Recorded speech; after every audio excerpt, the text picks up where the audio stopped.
The City Council work session of Monday, November 9th, 2020 will come to order at 6:06 p.m. Present are all of council, Law Director Picorni, Mayor Byrne, and with us we have Ms. Hopkins, who is going to be giving us an update on the proposed rezoning that we spoke about last week as well. So I'll turn the floor over to you.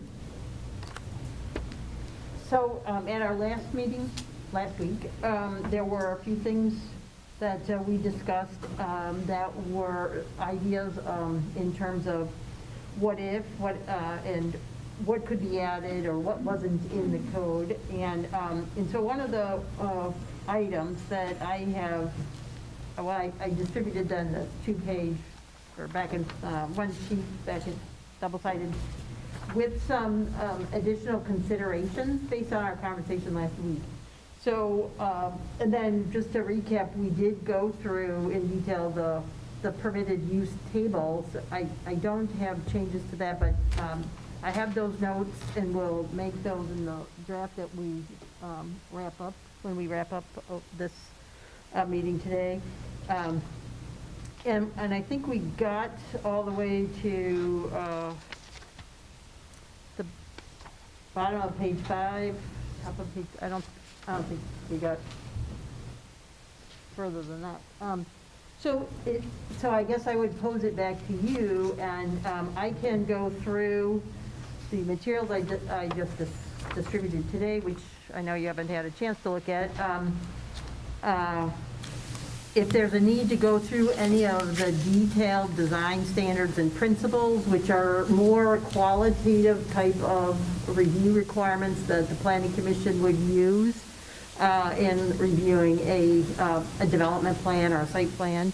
There are a few numerical requirements, such as first floor facades having a 60% window space, things like that. So I wanted to know, what is your preference? If there are any questions on 6, 7, and 8, 9?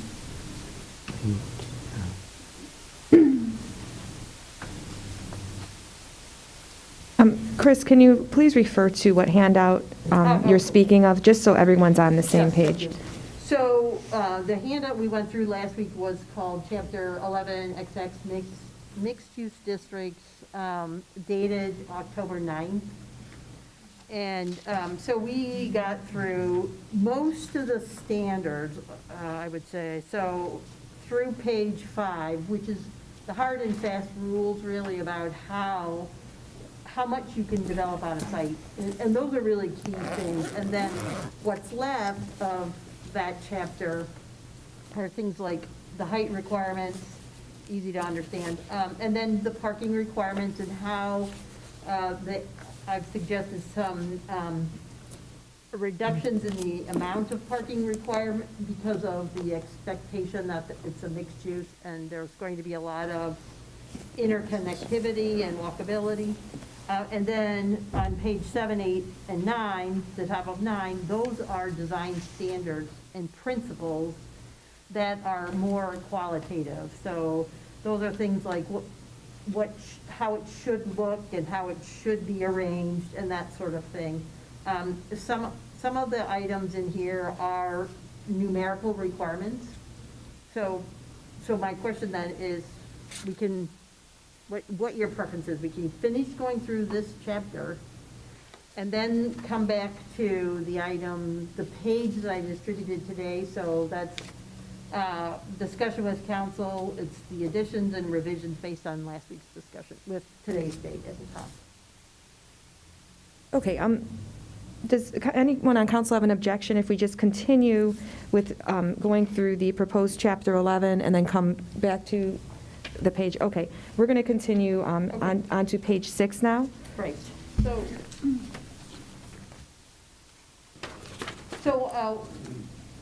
on page 5 is the table with all of the setback requirements, and so at the top of page 6, that's identifying some exceptions to when buildings, there's some exceptions to when the building can be further from the street. And I don't have the specific numbers in there, but you can see what in the parentheses, what the examples are.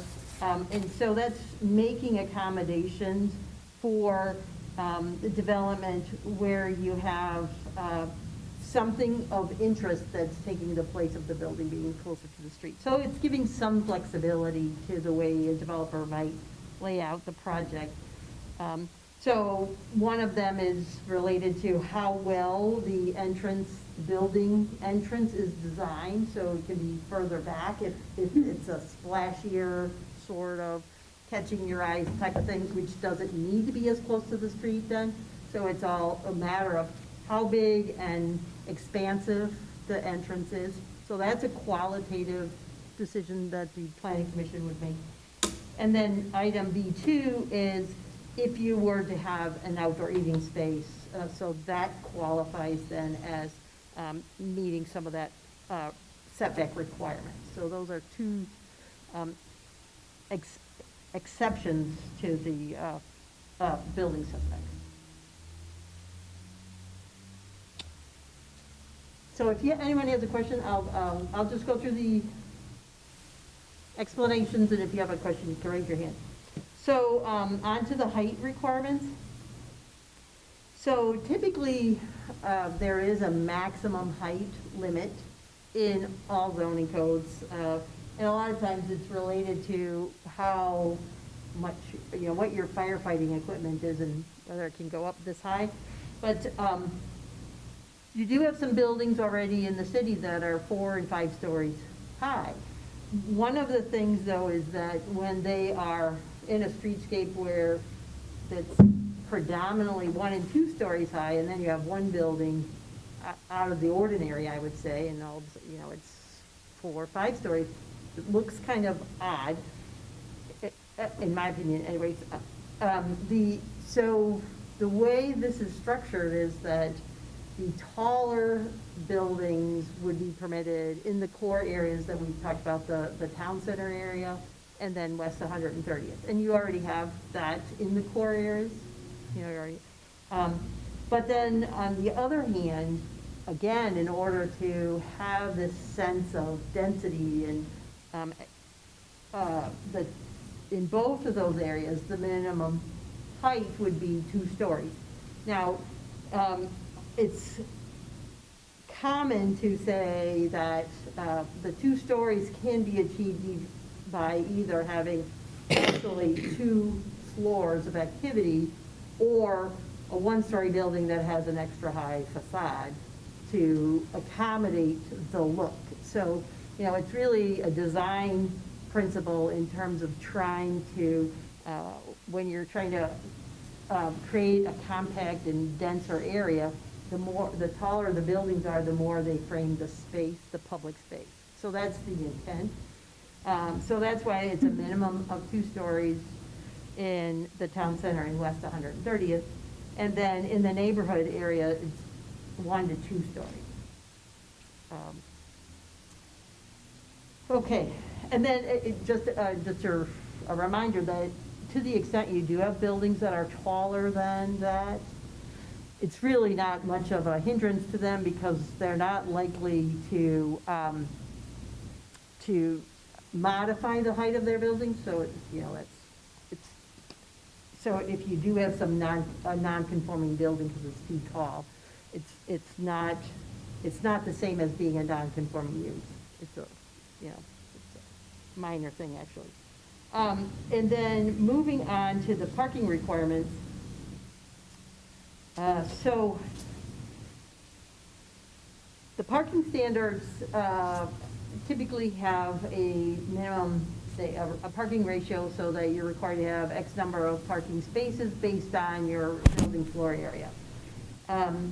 Typically, when you have a suburban style shopping center like across the street where everybody is driving and it's pretty much, maybe not, but it's a shopping center like that, or a freestanding building where it's all by itself, and the expectation is that there's virtually no pedestrian activities where somebody's parking once and walking to 2 or 3 or 4, then the parking standards typically, and especially nowadays, are way more than what is often necessary.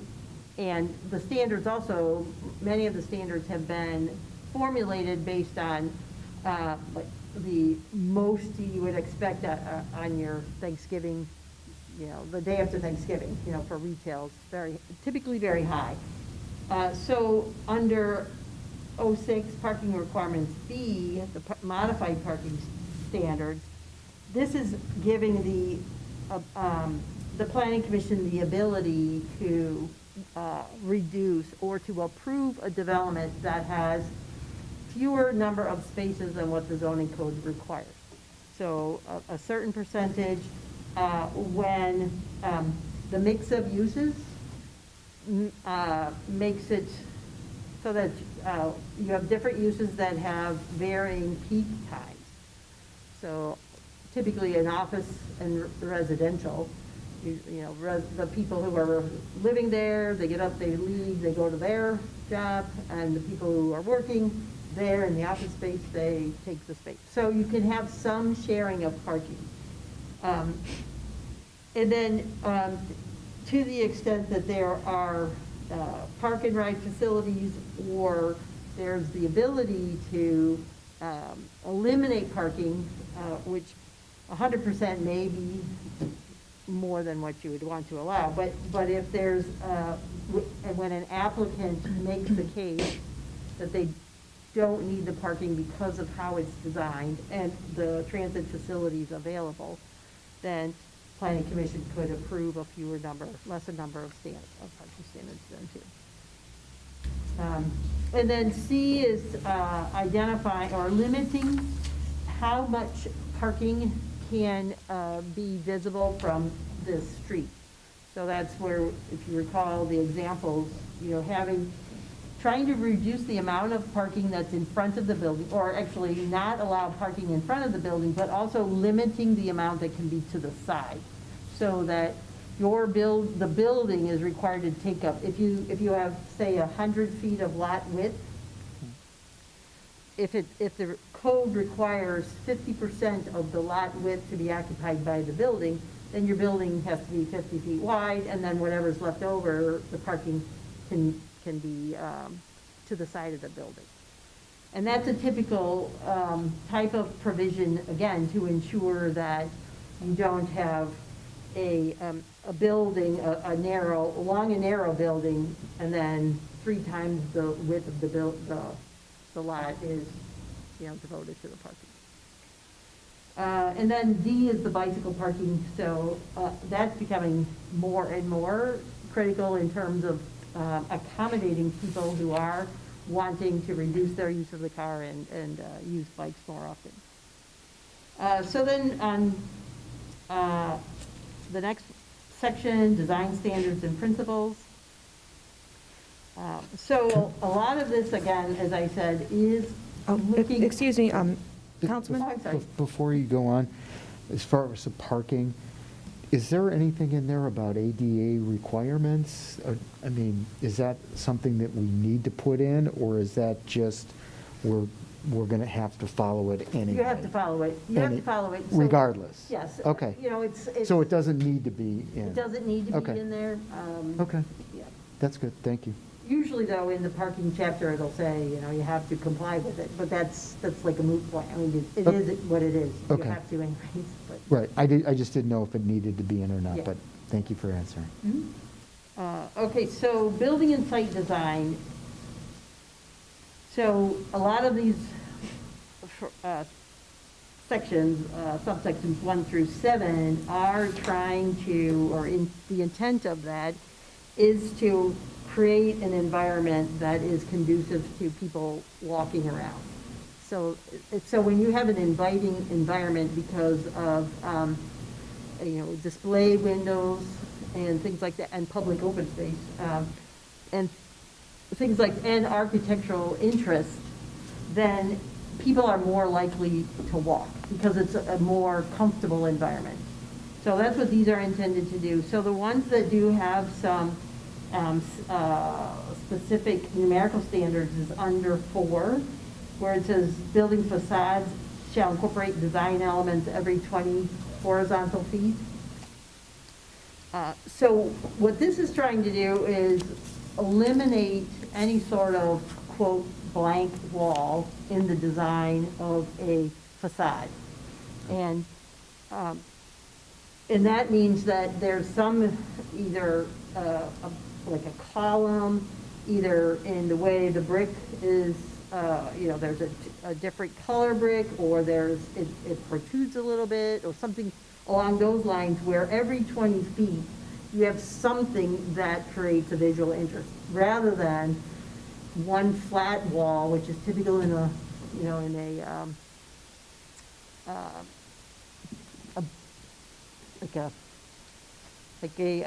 like a Menards that has, they don't have a lot of display windows, first of all, but then they have so much of a blank. Target is like this too, where they, Steelyard Commons, you go through there and it's got one entrance to Target at one end, and then you've got 200 feet of nothing, pretty much.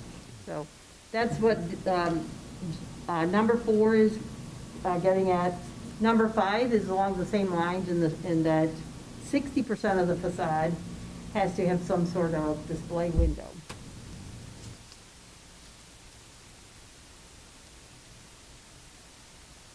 And moving on to B, the vehicular circulation and access. So this is where we looked at examples last week of the shared access. So this is encouraging that, it's not requiring that. But just, again, though, to the extent the Planning Commission is reviewing these development plans, that then can be a discussion topic with the developer, and to the extent that the property owners are able to reach some agreement. Under C, pedestrian access and circulation. This is recommending or talking about sidewalks and other pedestrian facilities so that there is an easy connection between one building and the next, or from the street to the building itself, to the building entrance, that sort of thing. And then also providing pedestrian amenities like lighting fixtures that are directed more towards people walking than the 20-foot or 25-foot tall lights in a parking lot, which are really for people in cars. So it's the items, the things that are related to and that help make an environment more pedestrian friendly. Street furniture, and then the public space, and this is where it is requiring green space and hardscape, and we'll get to the handout, which is in addressing the comment that came up last week. Under D, parking lot design and layout. So this refers to interior landscaping. So one of the questions at the end of the meeting last time was about actually requiring it. So that's also in the handout from today.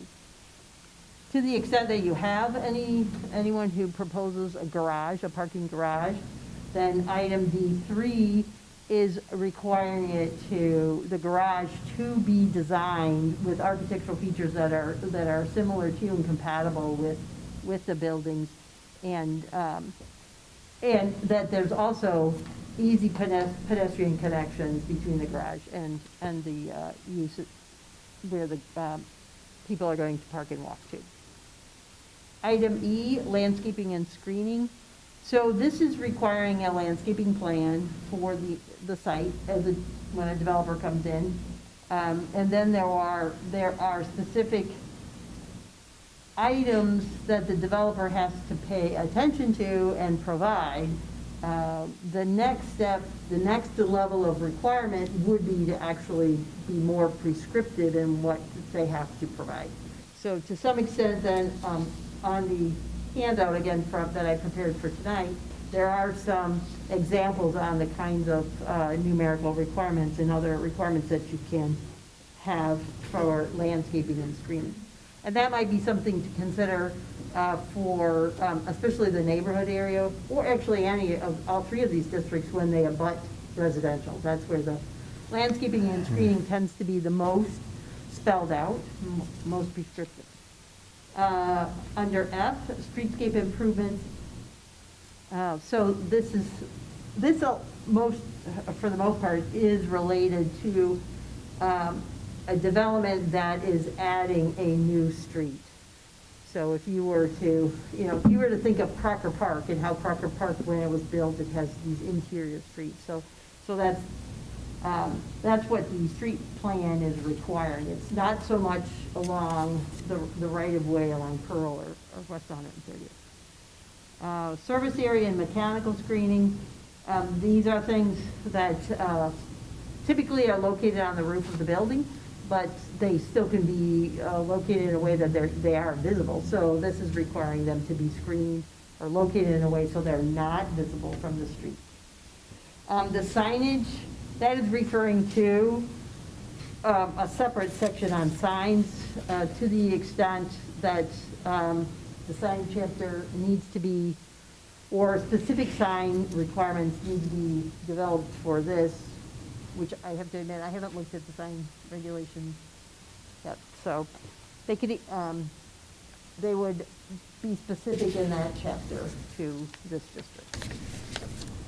And then for the lighting, so this is requiring a lighting plan to be submitted with some indication and making sure that the light doesn't spill over onto adjacent properties. And then the last item is the development plan review, and we had discussed creating a specific section in the procedures for the development plan review, so that's to be developed as well. Any questions on that?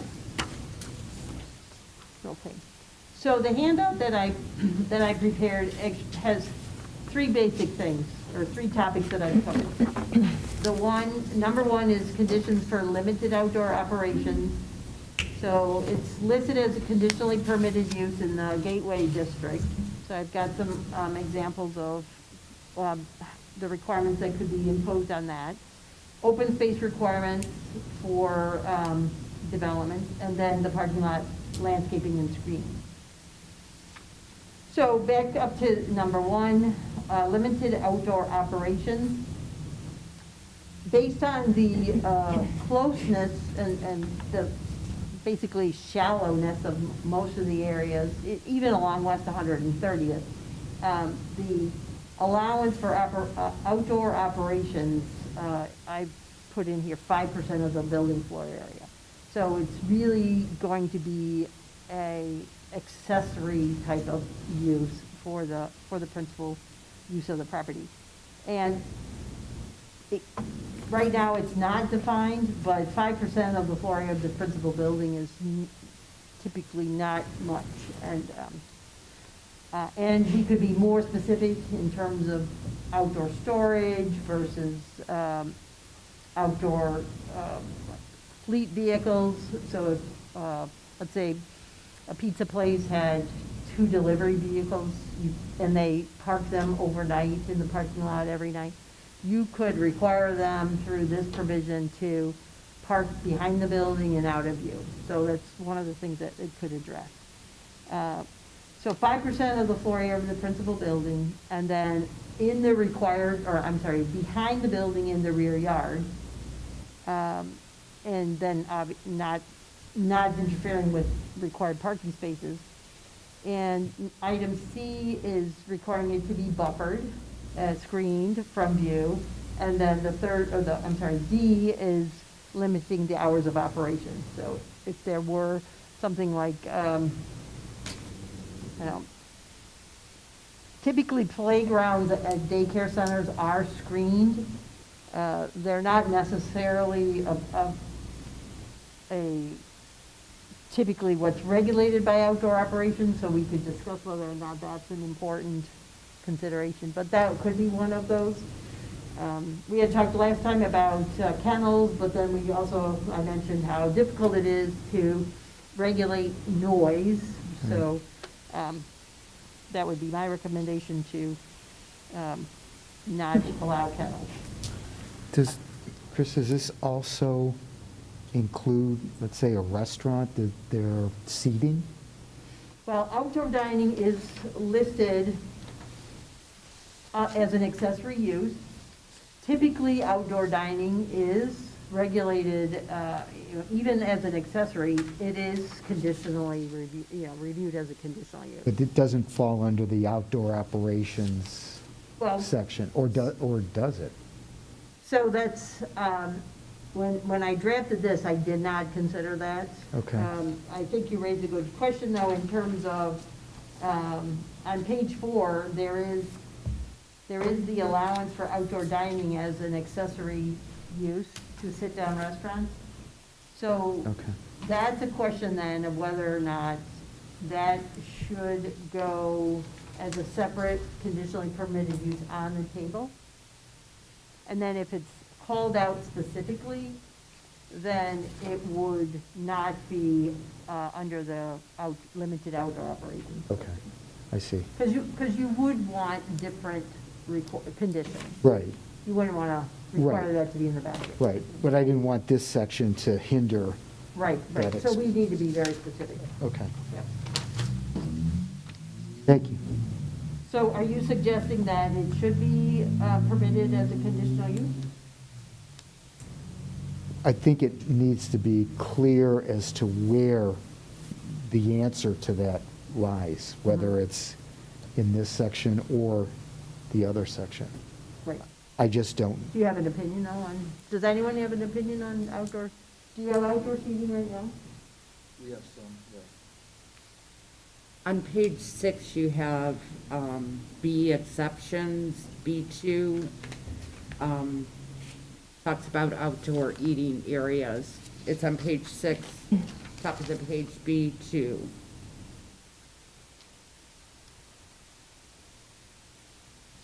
Yeah, so that would clearly be a distinction between the limited outdoor operations in the back.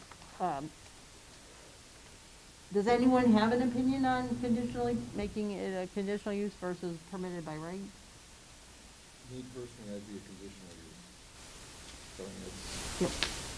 Any other, Either way is, that's the, people want to sit outside when it's warm,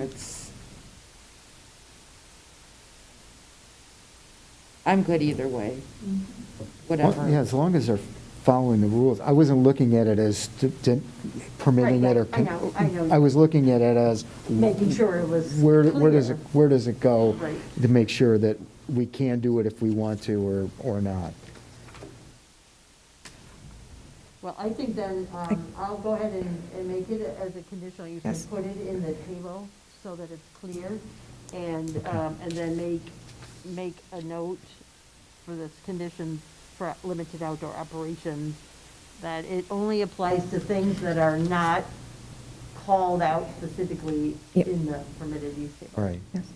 Does council have, is there any more discussion about this being a conditional use? No? Okay. Okay. Thank you, Chris.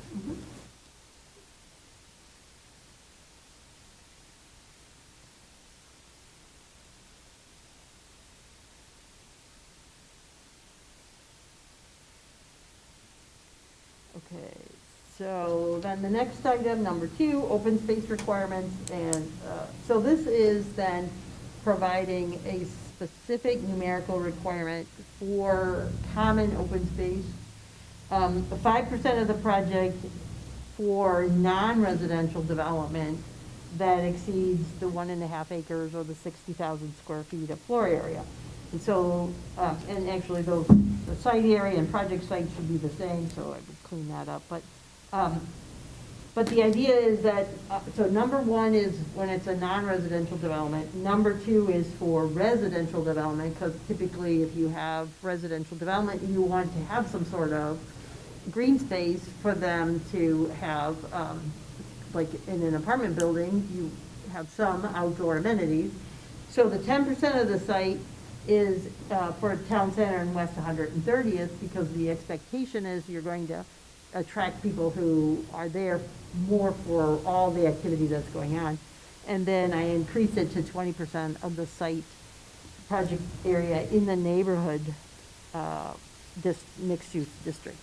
And then the asterisks underneath talk about that when you have a mixed-use development, then where it's non-residential for a portion of the site and residential for another portion, then there would be some adjustments so that you're not doing 10% or 15%. You're doing, if 50% of the floor area is related to residential and the rest is non-residential, then you divide up the requirement that way. And then lastly, a parking lot landscaping and screening. And so that falls under 3 different kinds of landscaping. And the first one under A, interior parking lot landscaping, is requiring that anytime you have a parking lot for 20 or more vehicles, then that parking lot has to have 5% of the parking lot area devoted to landscaped islands. And what's helpful in this is to have a diagram so that you can see what actually constitutes the parking lot, because that can be pretty tricky. And then item number 2 is identifying that it's got to be at least 10 feet in both directions with a tree planted within the island and of certain size and dimensions. And that is important too, because I've seen little slivers of green space that's very difficult to then maintain. And then item 3 is talking about the difference between landscaping that occurs along the perimeter of the parking lot, which is item number,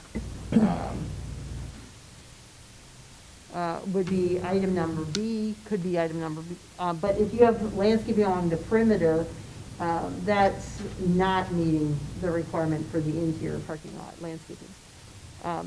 One of the things that would be added to this too is if you have, let's say you have a parking lot that's one driveway with spaces on both sides, the interior parking lot would be islands that say, let's say you have 10 and then an island, 10 spaces like side by side, and then an island, and then 10 more spaces. And so you would not count any landscaping on the perimeter. That would have to be with those islands that break up the pavement. Item B on page 11 is requiring some landscaping between any area of a parking lot that's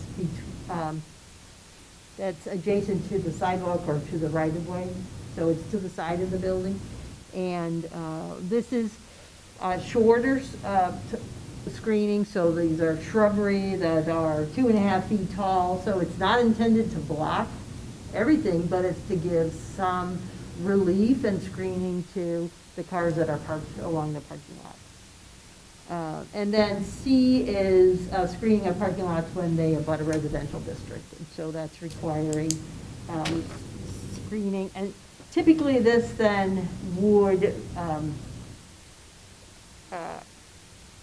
address like the height of the screening. So under C2, it's requiring a 6-foot tall fence. And then, that it's got to be,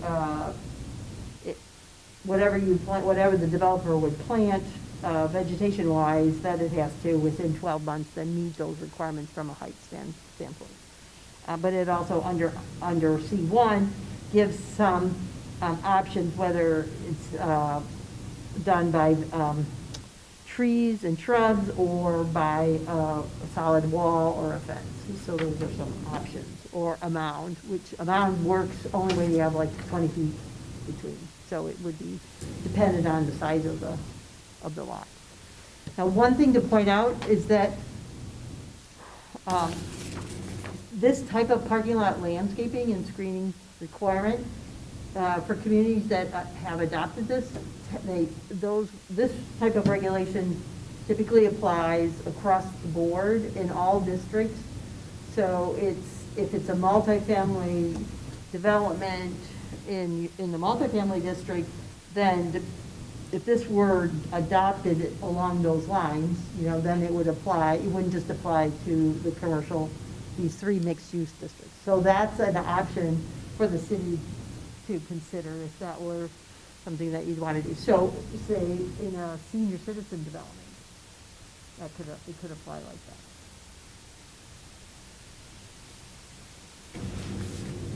All right, any questions?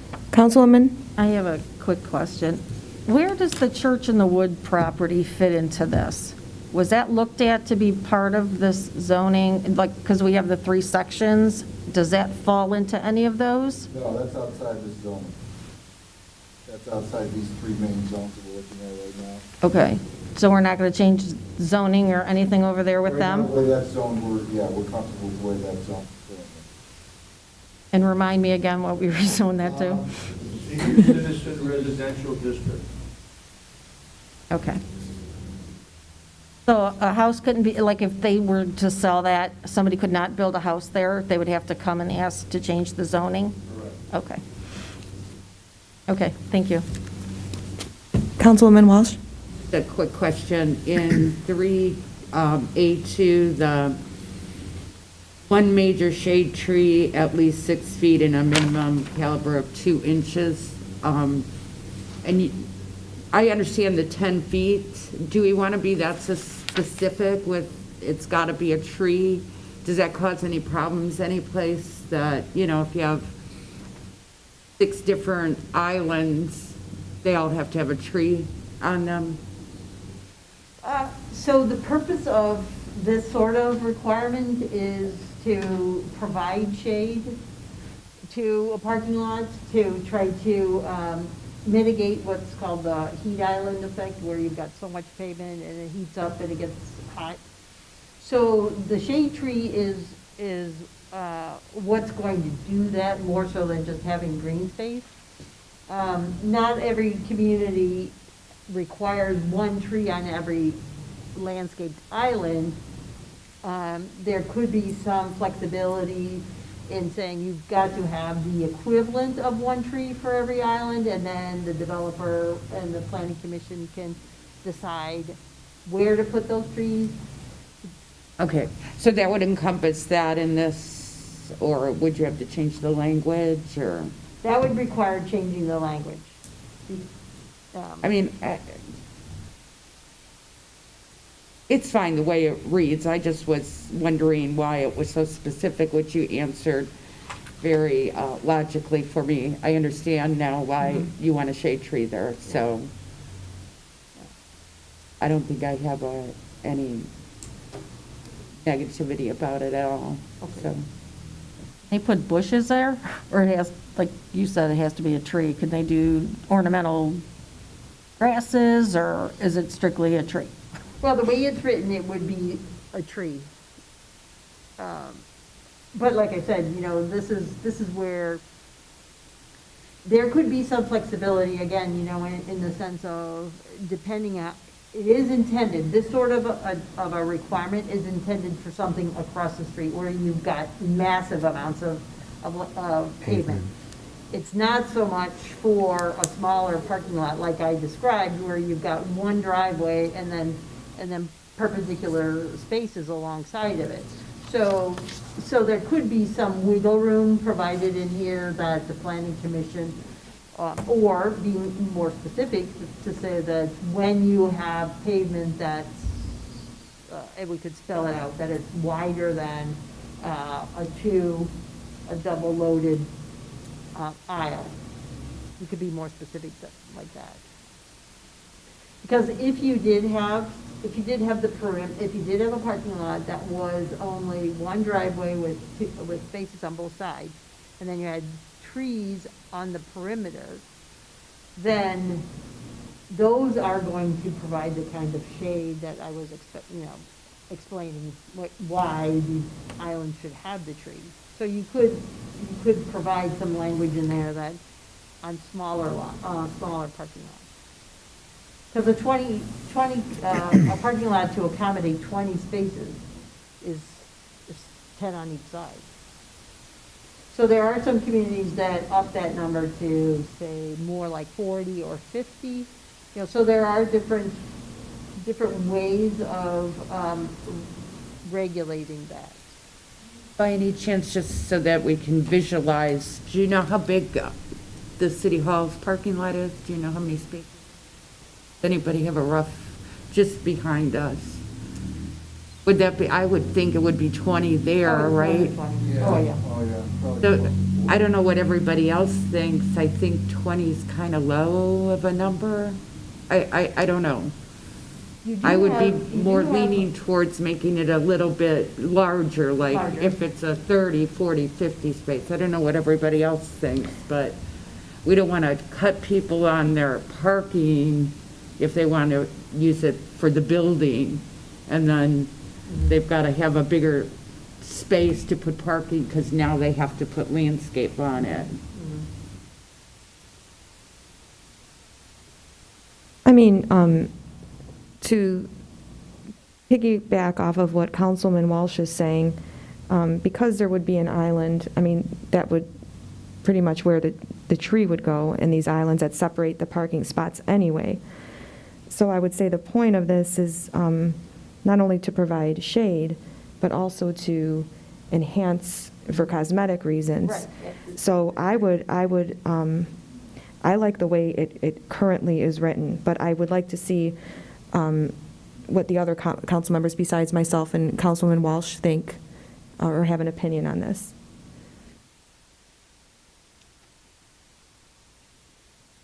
I'm fine with that as well. I did have one question on section B about the minimum height of 2.5 feet.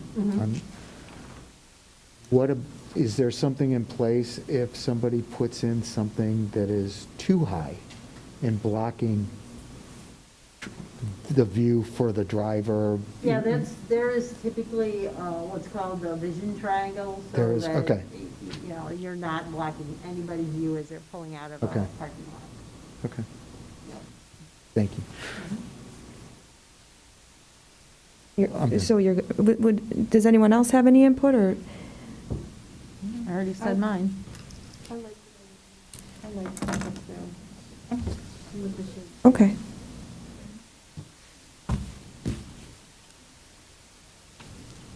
Does council have any other questions? Just using that as an example, if we find that is hindering development, that can be changed, that Oh, sure. section? Okay, Yes, yes. okay. I have nothing further. I have a quick question regarding the moratorium, and I'm not sure if this is more for Mr. Picorni or for Chris, but do we have the ability to lift the moratorium in certain areas of the city that we currently have in place right now? We've looked at that many times. We consulted with Mr. Coyne. I did some independent research on that question, and he also did. And we've come to the conclusion that we cannot lift the moratorium to accommodate certain areas, okay? What we could do, we all agree on, if you recall our map that we had, if we looked at, I'm just using, this is the example, because we're sitting in it, in the town center, and there was agreement, planning referred back to council, and there was agreement on what the zoning in the town center would look like. After we had our readings of the ordinance, we had a public hearing or hearings, and then we prepared the ordinance, and also we got to change the zoning map. We could segregate out, for instance, by my example, the town center area, instead of the whole city as we're working on now. But we can't just, for instance, say, if I'm hearing you right, there's a business that would like to go into an empty bank building across the street, but that's part of the moratorium. Let's release the bank area from the moratorium. We can't do that. No, what I was referring to was perhaps sections. As I Yes, described, okay. yes. We could do that. We could work sections as we go down the corridor. Would anyone like to talk about, I have a Councilman? quick Yes? question. Mr. Picorni, would we, those sections, just using your example, would those be released, say, town center, and then goes back under moratorium before the moratorium ends? So tomorrow, the town center is released from the moratorium. No, we wouldn't release the town center or any of these areas from the moratorium until the council passed the new zoning ordinance for that area. That was my question. Because if we took the moratorium off, as you state or suggest, then we would release the area from the moratorium. Applicants could come in, it could be rezoned, but we're kind of left in the situation we Right. are now, because there would be grandfathered, Right. operations in there. And that's where I was going with it. Procedurally, we still need to do all of this before any of it goes forward. Okay, thank you. Yep. I have- That answered my question. Yes, Thank yes. you. Mhm. I have a question about section C, screening of parking lots.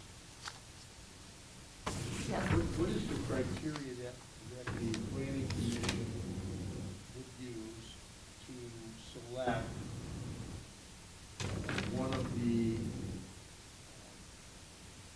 stated screenings that are set forth in A, B, and C? Because I would guess, I'm just guessing that because this would come on commercial abutting to the parking lot abutting to residential, which typically would be a commercial business parking lot. I would guess that the resident who lives adjacent to a parking lot like that would be preferring the masonry wall, not the shrub or mound screening, because obviously the sightline will probably would also help with noise reduction. But so I'm curious as to what type of criteria would you suggest for the use to make that determination? So right now, there's a requirement of 40 feet between the town center district or any one of these three mixed-use districts. There's a requirement of 40 feet buffer area. And it talks about, actually, so these weren't coordinated. So on page 5 of the chapter, it does talk about a solid wall or fence, so that it shall include that. So this example that I provided today on the back of, page 11, that is from an ordinance where it applies across the board in all districts. So if it were to be landscaping only for the mixed use, then this, what I passed out today, would be edited so that there's not this discrepancy. Fair enough. Yeah.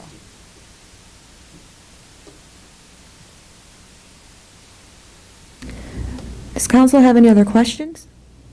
Comments? No?